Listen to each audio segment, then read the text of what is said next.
দেখো, ভারতে আমরা ইউটিউব ইউজ করি, একটা ভিডিও প্ল্যাটফর্ম যেখানে ভিডিও আপলোড করলে মনিটাইজড হয় এবং সেখান থেকে আমরা পয়সা উপার্জন করতে পারি। অবশ্যই কিছু ক্রাইটেরিয়া রুল মেনটেন করে মনিটাইজড হয় এবং সেই মনিটাইজেশনটা হতেও একটু সময় লাগে। তো ভারতে যে প্ল্যাটফর্মটা ফলো হচ্ছে আমরা করে, সেটা হচ্ছে ইউটিউব। এবং ইউটিউব এই যে ভিডিও প্ল্যাটফর্ম, চীনে কিন্তু নেই। চীনে ওদের নিজস্ব যে অ্যাপ্লিকেশনটা ছিল সেটা হচ্ছে বিলিবিলি, মানে এখনও আছে।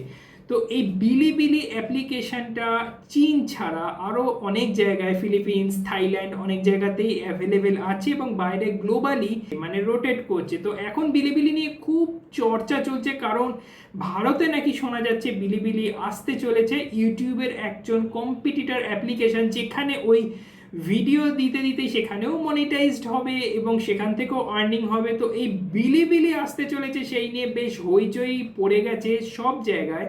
তো এই অ্যাপ্লিকেশনটা যারা ইনস্টল করতে বলছে, যেভাবে করতে বলছে, আমার মনে হয় সেইভাবে এক্ষুনি করা উচিত নয়, কারণ অ্যাপ্লিকেশনটা কিন্তু এক্ষুনি অফিসিয়ালি লঞ্চড হয়নি ভারতে।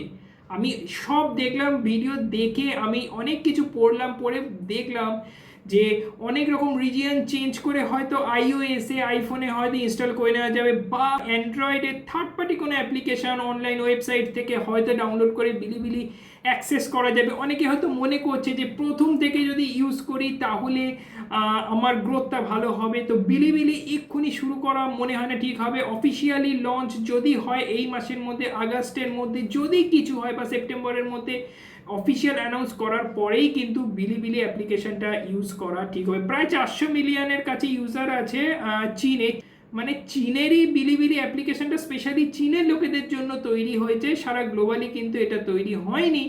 কিন্তু ভারতে একটা আশার কিন্তু কথা চলছে, সেই জন্য আগে ভাগে সবাই এই বিলিবিলি অ্যাপ্লিকেশনটা নিয়ে অনেক কিছু বলছে, কিভাবে আর্ন করা যাবে, কিভাবে ইনস্টল করতে হবে। কিন্তু আমি বলবো এক্ষুনি ওসব করা কিন্তু ঠিক নয়, একটু অপেক্ষা করে যাও।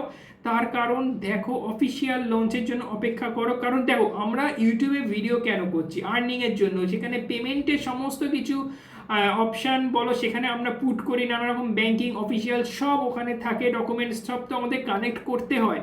তো যে অ্যাপ্লিকেশন অফিসিয়ালি ইন্ডিয়াতে লঞ্চড নয়, যে অ্যাপ্লিকেশন প্লে স্টোরে তোমরা দেখতে পাবে না, কোনো রকম থার্ড পার্টি কোনো ওয়েবসাইট থেকে নিয়ে কিন্তু ডাউনলোড করে সেখানে ব্যাংকিং ডিটেলস দিয়ে কিন্তু আর্ন করার চেষ্টা করো না।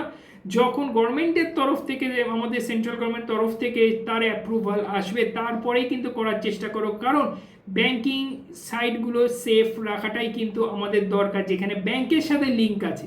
তো বিলিবিলি এই অ্যাপ্লিকেশনটা নিয়ে খুব হইচই হচ্ছে বলে আমার মনে হলো এইটা আমার জানিয়ে দেওয়ার দরকার, একজন ইউটিউবার বলে আমার জানিয়ে রাখা দরকার তোমাদেরকে। হ্যাঁ, অবশ্যই অফিসিয়াল লঞ্চ হয়ে যাক, তারপরে নিশ্চয়ই করতে পারো, সেখানে দেখে নাও সেটা যদি সাকসেসফুলি, যদি সেখানে কোনো রকম ধরো কোনো প্রবলেম হচ্ছে না, লোডিং ঠিকঠাক হচ্ছে এবং ঠিকঠাক পেজ খুলছে এবং সার্ভার ঠিক আছে এবং আপলোড হচ্ছে, যদি এইগুলো সব ঠিক থাকে, অফিসিয়ালি লঞ্চড হয়ে গেছে এবং প্লে স্টোরে অ্যাভেলেবেল আছে, গভর্নমেন্ট থেকে অ্যানাউন্সমেন্টও করে যে হ্যাঁ আমাদের এখানে এরকম একটা অ্যাপ্লিকেশন এখানে রান করছে, তো খবরের দিকেও চোখ রাখতে হবে এবং যদি সেরকম আপডেট আসে আমিও তোমাদের বলে দেবো।